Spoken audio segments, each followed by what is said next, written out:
Pahayag ito ni suspended Senate Sergeant at Arms General Mau Aplasca. Palaban siya, hindi siya basta-basta nagpapatalo. Sabi niya, we are preparing the complete video because what they did, meaning the ILG and BI, what they did is they spliced the video and they just selected the clips that support their narrative. So ito po, battle of narratives. Hindi ko pa napanood yung video na pinalabas ng DILG, PNP o ang government. Pili-pili lang para maipalabas nila sa publiko na ang may kasalanan ang Senado. At salamat dahil ang katotohanan hindi mo talaga maitatago. Sa age of social media ngayon, hindi na magsilbi ka ng splice dahil ang daling i-counter. Basta nasa iyo ang katotohanan. Ang katotohanan sa nangyari is nandun yung the whole CCTV footage sa nangyari. Grabe ang mga script nila, no? Una,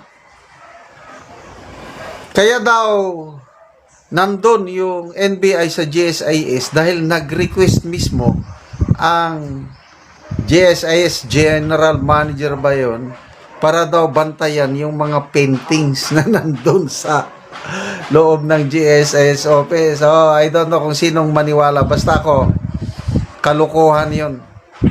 NBI, babantayan ng GSIS painting. E di mag-hire kayo ng mga security guards. Bakit mga NBI operatives pa ang ilagay nyo dyan? Tapos, this oras ng gabi, nandyan sila. Tapos, mayroong nag-drill, mayroong... May plano talaga sila. Sa opinion kito, may plano. Yung gabi na yon ng, I think, May 13 is Miyerkules. Mabuti na lang at, again, God's intervention. At napalitan yung dating Senate President, naglagay sila ng astig na Senate Sergeant at Arms pala, si General Aplasca. Mabuti at nandyan siya. Hindi siya nagpasindak. Umaga pa lang ng May 13, nakakatanggap na sila ng reports na may lulusob na armado sa Senado at kunin by all means si Bato. Kaya itong si Senator Amy, siya ang nag-post na sabi niya, according sa NBI, kasi may nahuling NBI, ang nag-utos daw ay ang Pangulo mismo. Kunin si Bato, arestuhin si Bato at all cost. Kahit sinong madadamay dyan, arestuhin.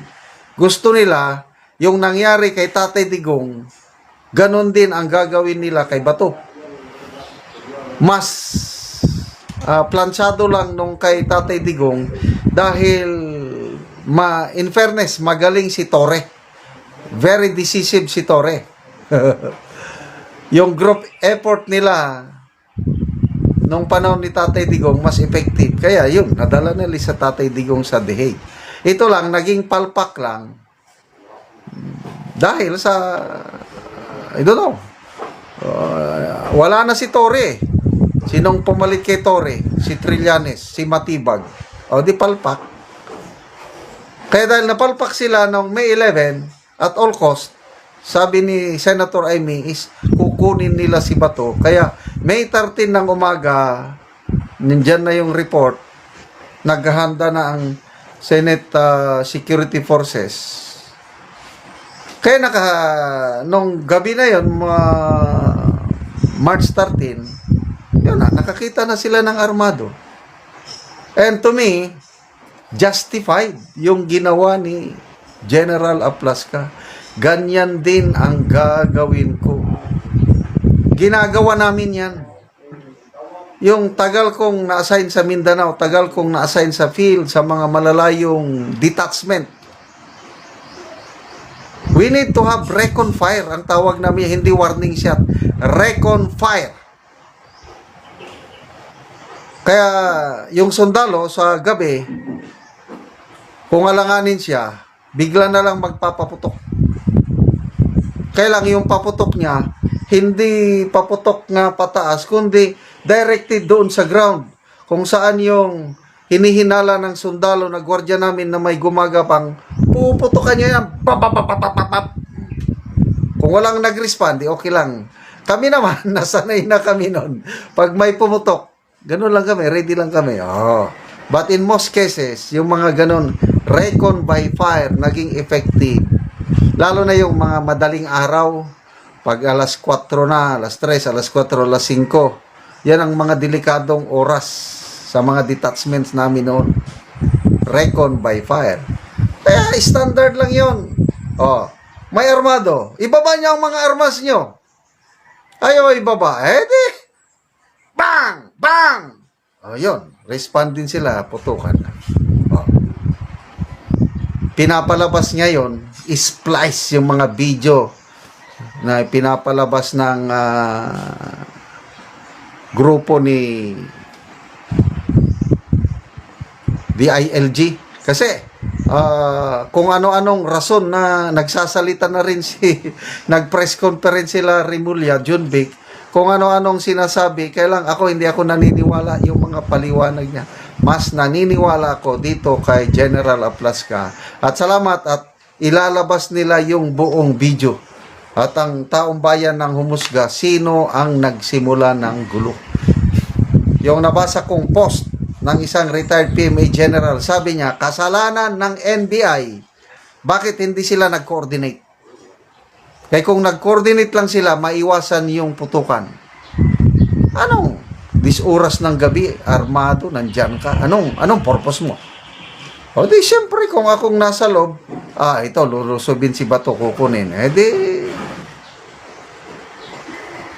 labanan, putukan. Kaya nangyari yung putukan.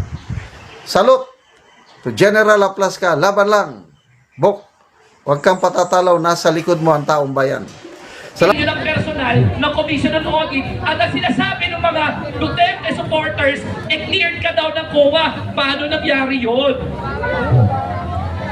Ang magnanakaw, walang lugar sa Pilipinas. Deserve ng mga Pilipino ang mabuting gobyerno. Hindi kami titigil, mga senador. Binabantayan namin kayo. Tama po ba? Sara Duterte. At syempre Bato de la Rosa. Arestuhin! Arestuhin! Maraming salamat po. Maraming salamat po, Atty. Dino, sa napakainit niyong mensahe ngayong hapong ito. At syempre, hindi na natin din papatagalin pa upang magbigay din ng isa ring napakainit na mensahe ngayong hapong ito. Tinatawagan po dito sa entablado si Miss Lovely Granada. Palakpakan po natin siya. Mayong adlaw, Pilipinas! Sara, litisin! Litisin! Arestuhin! Arestuhin! Huwag mahirap ka. Baka mo sila sa tahanan mo kahit gusto ka. Pupunasan ang ulo mo. Minsan babalutin ka ng plastic. Sa harap ng pamilya mo. Sa harap ng anak mo. May bata. May sanggol. Pero kapag ka senador ka, ginagawang taguan ang Senado. Ginagawang hotel. Ang sarap daw ng tulong ni Bato de la Rosa sa Senado. Ang sarap ng buhay ng mo! Hindi ko na itutuloy na yung mga palitan.